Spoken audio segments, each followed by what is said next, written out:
All right, good afternoon. Welcome to Pre-GA Monday. This morning, the Secretary General spoke at the opening of the Leaders' Day of Transforming Education Summit. He said that education is in a deep crisis and that instead of being the great enabler, education is fast becoming the great divider. Some 70% of 10-year-olds in poor countries are unable to read a basic text. Even in developed countries, education system is often entrenched rather than reduce inequality, reproducing it across generations. The Secretary General also highlighted 5 areas of the world where leaders to act on: protecting the rights to equality education for everyone, ensuring that teachers have a decent working conditions and training, making sure that schools are safe spaces, improving connectivity in schools, and increasing education financing. And given that this is also the first anniversary of the exclusion of girls from high schools in Afghanistan, the Secretary General appealed directly to the authorities in Afghanistan to lift all restrictions on girls' access to secondary education immediately. Girls' education is among the most important steps to develop peace, security, and sustainable development everywhere, he said. Earlier in the day, Secretary General spoke at the Sustainable Development Goals moment and said that we are living through a moment of great peril for our world, with crises such as climate change, rising costs of food and energy, and the ongoing effects of the pandemic. In the face of such perils, he said, it is tempting to put our long-term development priorities aside. However, he underscored that development cannot wait. The world has a long to-do list, he noted, adding that the perils we face are no match for a world united. Let's go to work, he said, and let's get our world back on track, he added. Those remarks were shared with you. Turning to Haiti, our humanitarian colleagues are telling us that the overall situation continues to deteriorate, but the weekend saw a relative lull in violence, and most of the population was able to move and access markets. While access to the international airport was temporarily restored, one of the gang coalitions continued to block access to the Vera port terminal, preventing fuel distribution. The country's telecommunications and water pump stations rely mostly on fuel to function, and national companies warn of alarming shortages. The UN programs are on hold due to roadblocks, demonstrations, and limited access to fuel. And from Nigeria, the UN Central Emergency Response Fund released $10 million to urgently help people endure a devastating food and nutrition crisis in the country's northeast. Some 1.74 million children under the age of 5 could suffer from acute malnutrition in the region this year, with more than 300,000 children are expected to be severely acutely malnourished. Our humanitarian colleagues stress that if immediate action is not taken, more than 5,000 children are expected to die, and those who survive could face lifelong disabilities. Malnutrition puts children at greater risks of dying from common infections. The new funds from the Central Emergency Fund will boost the ability to treat and identify acute malnutrition. Turning to Syria, our humanitarian colleagues report that over the weekend, we conducted a cross-line convoy of 16 trucks from Aleppo to the northwest. The interagency convoy delivered 453 metric tons of food, nutrition, water, and sanitation items, as well as health kits, dignity kits, and other supplies to the World Food Program warehouses in Sarmada and Dana in Idlib governorates. This is the 7th cross-line convoy in line with the UN's interagency operational plan developed after the adoption of Security Council Resolution 2585 in July of this year.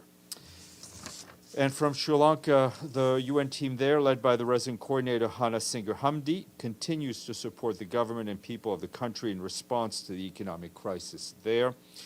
We've reached more than 1 million women, children, and men with humanitarian aid across all 25 districts in the country.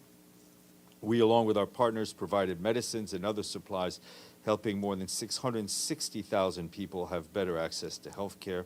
We're also working to improve food security, agricultural production, nutrition, water, among others.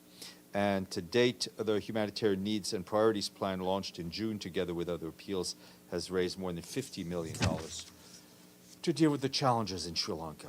Just want to flag a bit of travel by senior official Christian Saunders, who recently took up the post as special coordinator on improving the UN's response to sexual exploitation and abuse, is heading off for a week-long visit to the Central African Republic.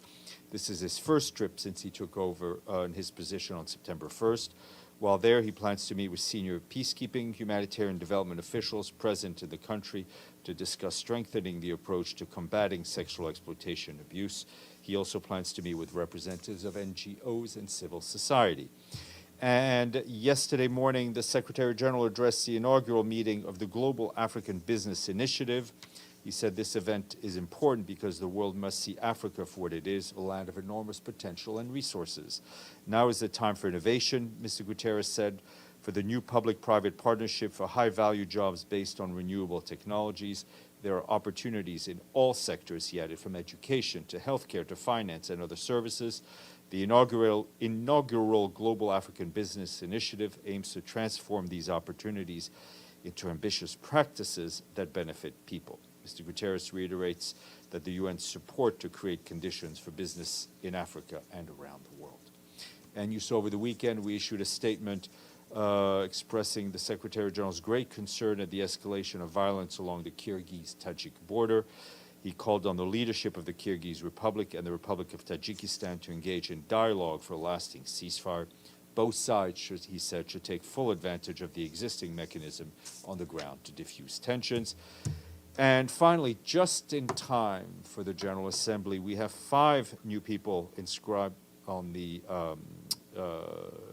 on our paid-in-full list, and those are Ghana, Iraq, Oman, Paraguay, and the United Republic of Tanzania.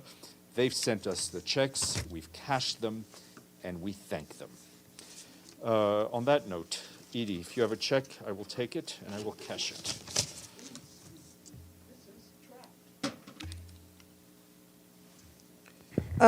Thank you, Steph. A couple of questions. First, does the Secretary General have any reaction to President Biden's statement that the United States would respond militarily to any attack by China on Taiwan?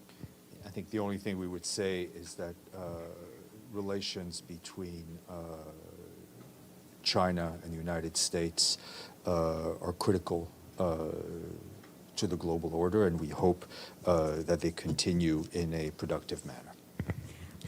And secondly, on Haiti, which the Secretary General put out a statement of serious concern about the dire situation, does the Secretary General believe that there is a need for a new peacekeeping operation in Haiti under the circumstances that there are concerns in the region that it is becoming a failed state? I mean, I think these are, we are looking at different issues and different ways to strengthen the security in Haiti and strengthen the government's ability to better provide the safety and security of the people as it is their responsibility. On the issue of a peace-keeping mission, obviously that's a decision for the Security Council. Can you give us any details on some of the other things that you're looking into? Not at this point. Michelle. Thank you, Steph. Do you have any update for us on the UN negotiations with Russia and Ukraine on exports of ammonia? No, except to say that, as the Secretary General would tell you, this is a time for discreet diplomacy. So, can you tell us if any meetings planned this week? Discreet diplomacy, in my mind, does not involve sharing more information than what I've just shared with you. So what about when it comes to the nuclear power plant and creating some security zones? No, nothing more to share with you on that. I do understand Mr. Grossi may be here this week, and maybe may speak to you as well. As soon as I know, I will not be discreet about it, Michelle. In this very room. Abdelhamid. Thank you, Steph. I have two questions. First, who represented the United Nations at the funeral of Her Majesty Queen Elizabeth? The chef de cabinet, Under Secretary General Courtney Rattray. And now my question. Today there is a strike in East Jerusalem. 100,000 students didn't go to school. Israel is trying to impose their curricula on Palestinian students in East Jerusalem. Do you have anything to say? I will check with our colleagues on the ground. This Yes, is a ma'am. serious No, matter. Yeah. I'm not dismissing it as not a serious matter. I'm just saying I need to check with my colleagues on the Thank ground. Yes, ma'am. I want to ask you also two questions. The first one is about negotiations with Russia. Yesterday, Russia attacked another nuclear power plant, South nuclear power plant in Ukraine. A rocket landed only 300 meters from the nuclear reactor. Nobody was hurt. However, Russia has made it clear that now that it is losing on the war front against Ukraine, it's going to launch more and more attacks on nuclear facilities. In terms of, not nuclear, but the power facilities, sorry. In terms of winterization talks, can you please tell me how this kind of behavior during the talks, during the General Assembly, can affect the negotiation process? Well, the fact that, the Secretary General has repeatedly expressed his concern and called for the protection of all nuclear facilities. Right? We've seen different points in this war, different nuclear plants either coming under attack or being hit. The risk of a nuclear accident are great, and it is important that nuclear plants not be targeted and that military activities not take place in and around nuclear facilities. On the winterization, our colleagues on the ground in Ukraine, led by Denise Brown, are continuing discussions and operationalization on how we can best support the Ukrainian government and the Ukrainian people in preparing for the winter and the cold weather, which has already, I think, come in parts of the country. What? Sorry, in but how? terms of support on energy, making sure that that those populations most at risk have supplies that they need to help to winterize homes and in other ways. Thank you. Mr. Avni. Two quick questions. One, I know you're going to probably say that it has to do with member states, but the American ambassadors talked a lot recently about reform of the Security Council. Does the Secretary General... sorry, Yeah, you can't hear me? Can you hear me now? I can hear you because you gave me the question and the answer, but that's always No, which is but always very useful. The Secretary General obviously has an interest in a functioning UN, including the Security Council. Does he have any thought about whether the Security Council needs reform or is it feasible? He has expressed himself on that on a number of times, as have his predecessors, that there is a need for reform of the Security Council. In which direction? To make it to make it more of a reflection of the world in 2022 as it is in 1945. And yes, to the answer you suggested to me, it is a question for member states. And we saw the representatives of one of the permanent five express herself on that. Other permanent members have also opined on it, and I think as my colleague Paulina will tell you, it has been a subject of discussion within the General Assembly. Right. And the second question, which may be addressed to Paulina actually, do you know of any precedent in which the American president did not address the General Assembly second? Not in, well, yes, I think in, we can, under the presidency of the previous president of the United States. I think there was, there've been cases where, for whatever reason, the U.S. president was delayed, and someone else, they moved up one speaker and brought him in. Yeah, I think it happened. I think it did happen. It did happen last year. But these were more. You can all have a debate amongst yourselves in a second, but we will confirm that too. But it had to do with logistics and traffic in New York City. Sure, I from what I remember from Trump. it was Your moved, like, microphone. From what I remember from Trump, it was moved up one speaker or something. To Right. that effect, Well, right? that would not make him the But second not one. a whole then. day. Yeah. Okay. Yes, ma'am. Thank you, So- Stéphane.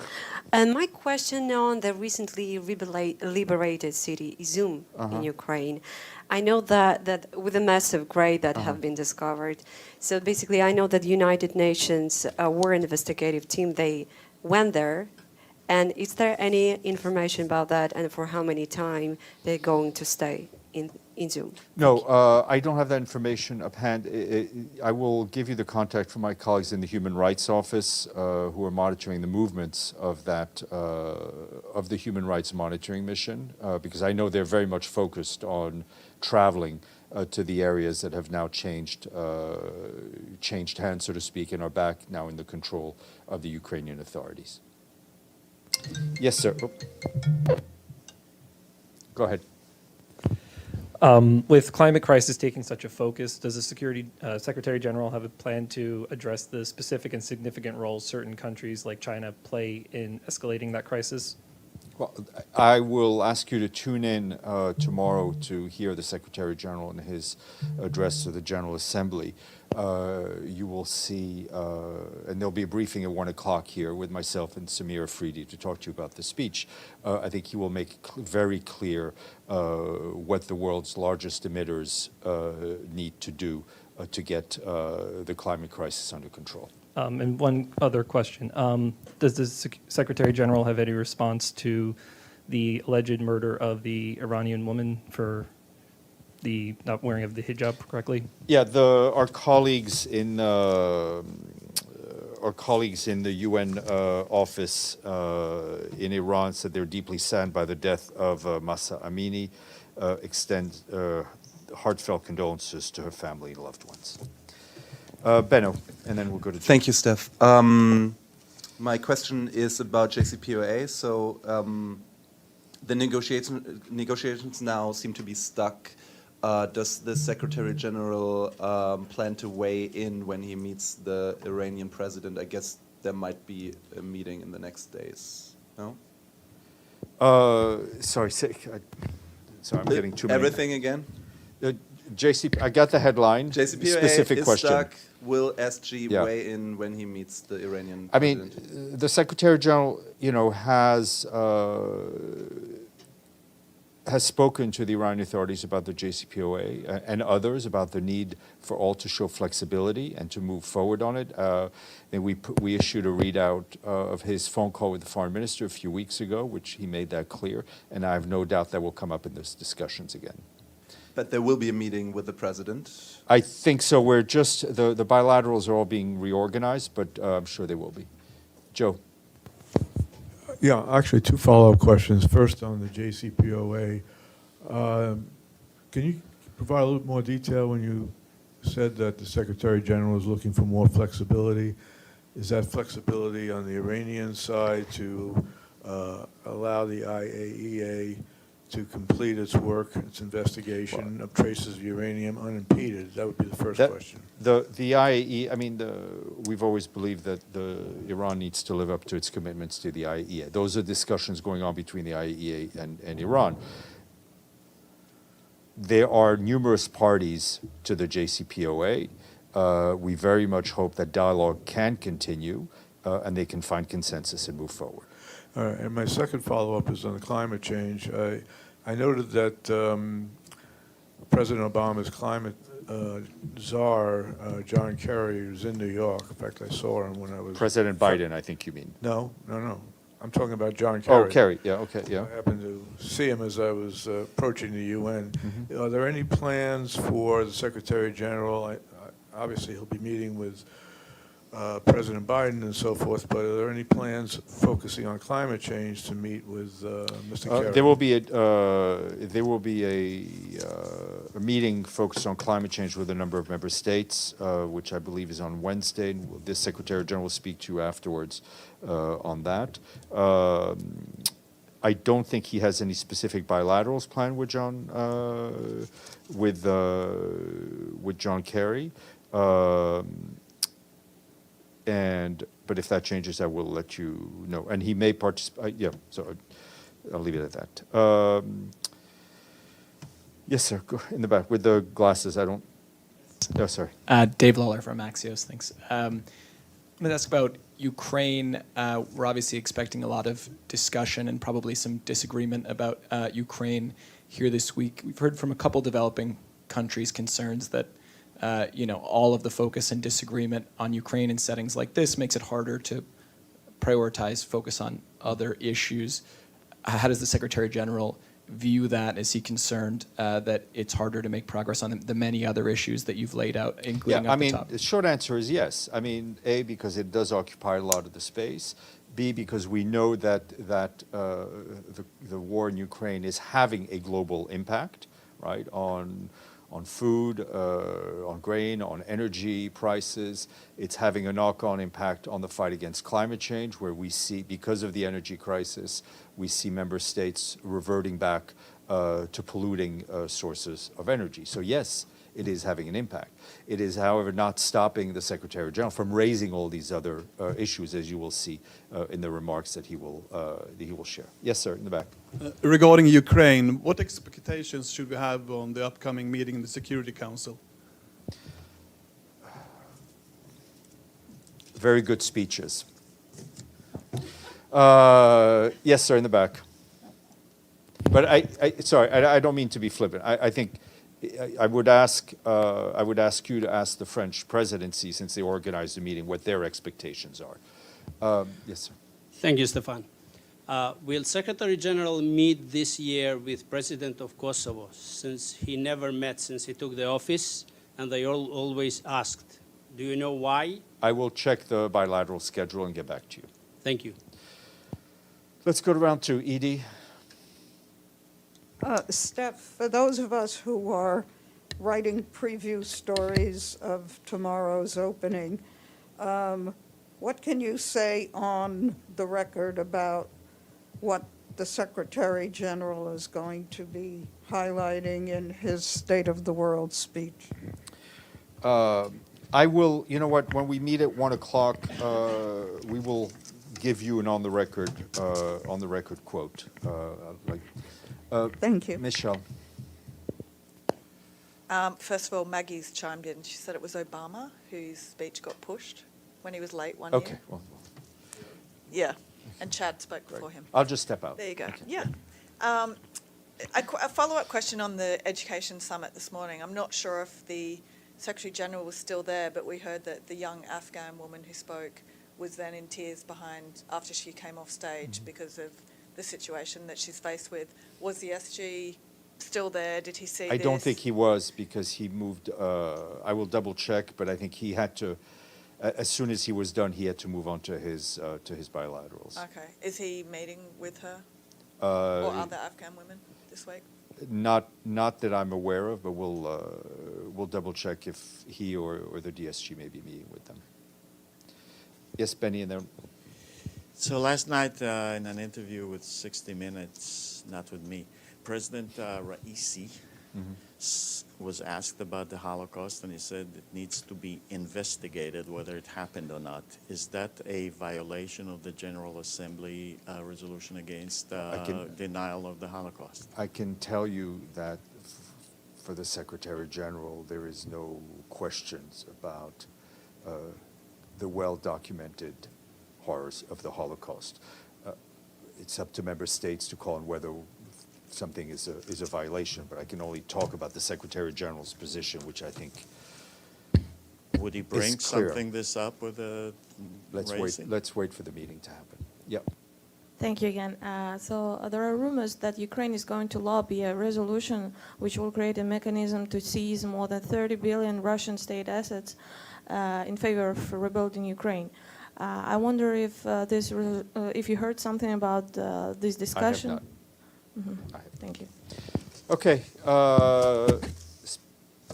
Ms. Kubiak, and we'll see you guys back here at 1 o'clock. Sorry?